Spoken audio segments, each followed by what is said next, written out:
রাজধানীর বিটারবন এলাকা থেকে এক অভিযানে কুখ্যাত চোর সেলিম মিয়াকে গ্রেপ্তার করেছে এনসিসি থানার পুলিশ। জানা গেছে সেলিম মিয়া দীর্ঘদিন ধরে বিভিন্ন এলাকায় চুরির ঘটনায় যুক্ত ছিল। অভিযানের সময় তার কাছ থেকে উদ্ধার করা হয় চুরি যাওয়া স্বর্ণালংকার ও দুটি মোবাইল ফোন। উদ্ধারকৃত সামগ্রীর আনুমানিক বাজার মূল্য 6 লক্ষ টাকা হবে বলে অনুমান।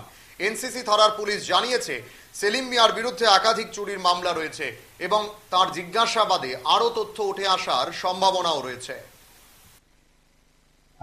বাটি অভয়নগরস্থিত মিমি সাহা নামে একজন মহিলা এসে আমাদের কাছে কমপ্লেন করে গত পরশুদিন আনুমানিক 3টার সময় তাদের অনুপস্থিতিতে তাদের বাড়ি থেকে প্রায় আনুমানিক 4 ভরি স্বর্ণালংকার এবং 3 ভরি রূপার গয়না সঙ্গে 2টো মোবাইল চুরি হয়।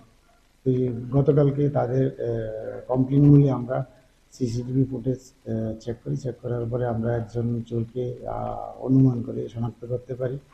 তখন গতকালকেই আমরা ওকে ডিটেন করার পরে তার জিজ্ঞাসাবাদ করার পরে সে স্বীকার করে যে সেই চুরি করেছে এবং তার কথা অনুসারে তার কথা মতো আমরা তার বাড়িতে গিয়ে চার্জ করার পরে সমস্ত চুরি যাওয়া স্বর্ণালংকার এবং রূপার গয়না এবং 2টো মোবাইল তার পজিশন থেকে আমরা উদ্ধার করতে পারি।